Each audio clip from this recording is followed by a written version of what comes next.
Selamat mendengarkan podcast ini. Shalom, Bapak, Ibu, dan saudara-saudara yang dikasihi Tuhan. Kebenaran saat ini berjudul Bejana Hancur. Saudara-saudara, kita harus merenungkan bahwa di jagat raya ini tidak ada dua orang yang sama persis, apalagi tiga, apalagi empat. Setiap individu memiliki keberadaan yang benar-benar unik dan sangat istimewa, karena kita tidak ada duanya, ya. Kalau hal ini kita mengerti dan kita benar-benar menghayatinya, ini dapat membangkitkan kekaguman kita terhadap tangan Sang Khalik yang hebat. Jadi tidak mungkin tidak ada Tuhan. Di dalam kebijaksanaannya dan kemampuannya membuat variasi, dan keberadaan masing-masing individu itu menunjukkan kecerdasan dan kebijaksanaannya.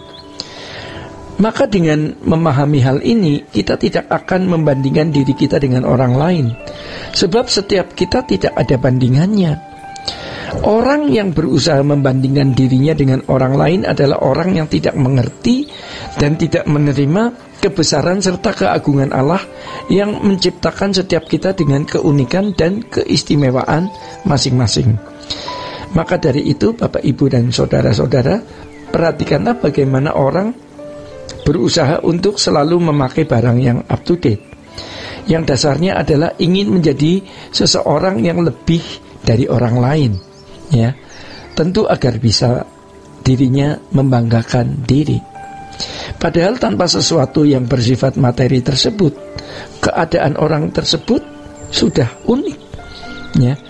Di situ dia memuat rancangan Allah yang harus dipenuhi. Jadi bukan hanya mereka yang memiliki kelebihan harus memikirkan hal ini, tetapi siapapun kita dengan keadaan unik dan istimewa itu harus menyadari bahwa kita memikul tanggung jawab yang harus kita penuhi. Jadi kalau Bapak, Ibu, dan saya mengerti bahwa masing-masing kita ini istimewa, unik, ya, maka kita tidak akan membandingkan diri kita dengan orang lain untuk menjadi sombong atau merendahkan atau menghina orang lain. Sebab Tuhan memberikan kepada kita masing-masing porsi yang benar-benar sempurna menurut pertimbangan dan kebijaksanaan Tuhan. Karena masing-masing kita memiliki keadaan yang unik, ya, kita harus membawa keadaan diri kita kepada Tuhan untuk memperkarakan dengan manusia model ini. Apa yang kau kehendaki harus kulakukan, Tuhan? Dengan keadaan seperti ini, sebenarnya apa rancanganmu di dalam hidupku? Memang pada umumnya dalam kehidupan ini manusia itu adalah makhluk yang ada dalam proses meniru dari generasi ke generasi. Proses ini berlangsung secara otomatis. Pola pikir dan gaya hidup seseorang pada umumnya meniru apa yang dilakukan orang sebelumnya, apa yang dia lihat dari lingkungannya. Dan ini yang disebut cara hidup yang kita warisi dari nenek moyang. 1 Petrus 1:18 ayat 19 mengatakan demikian, ya. Tetapi ketika kita dipanggil menjadi anak-anak Allah, kita harus keluar dari cara hidup yang sia-sia itu, yang tidak sesuai dengan rancangan dan kehendak Allah. Bapak, Ibu, dan saya harus membawa diri kepada Tuhan, ya, dan membawa hidup kita dan memperkarakan apa yang Tuhan kehendaki di dalam hidup kita. Dengan keadaan kita seperti ini, ya, karena kita telah terbawa oleh proses meniru. Yang terjadi adalah bahwa orang membangun gambar diri yang salah. Akhirnya yang terjadi seperti itu, ya. Kita dilahirkan dengan keadaan orisinil, asli, tidak ada duanya. Jadi kita tidak boleh mati dalam keadaan imitasi, ya. Mungkin kita pernah mengambil keputusan yang salah atau keliru. Banyak dosa yang telah kita lakukan, banyak tindakan yang benar-benar keliru telah kita ambil. Kita sudah menjadi manusia tidak seperti yang Allah kehendaki. Kita sudah rusak. Tetapi berbahagialah orang yang menyadari keadaannya yang rusak itu dan memberi diri dibentuk kembali. Karena Sang Penjunan bisa mengubah kita.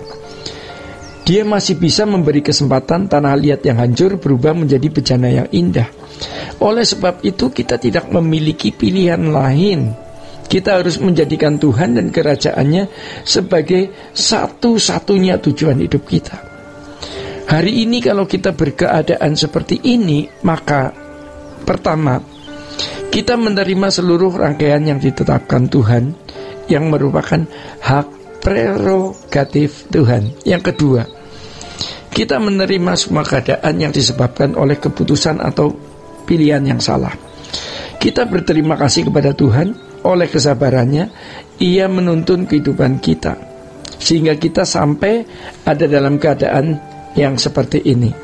Yang ketiga, jangan menuntut apa yang bukan bagian kita.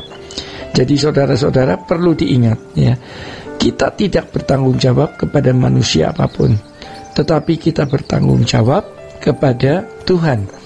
Oleh karena itu jangan sombong ya. Siapapun kita, sehebat apapun kita, itu tidak memberi nilai apapun di hadapan Tuhan. Yang memberi nilai adalah ketika kita ya mati dalam keadaan asli, orisinil, sesuai rancangan Allah semula. Kita telah meleset jauh. Jadi kalau kita masih berkesempatan pulang, mari kita pulang. Mari kita mengisi hari hidup kita untuk diubah Tuhan. Jangan meratapi dan menyesali apa yang sudah terjadi ya, tetapi syukuri walaupun keadaan itu buruk, dan serahkan diri kita dalam tangan Tuhan untuk dibentuknya kembali. Inilah waktunya kita mengambil keputusan ya. Inilah waktunya kita menggoreskan sejarah baru di dalam kehidupan kita, sejarah baru yang akan diteruskan di kekekalan. Baik Bapak Ibu dan dan saudara-saudara, kebenaran pada saat ini sudah diberitakan ya. Tuhan Yesus memberkati. Sola Gracia.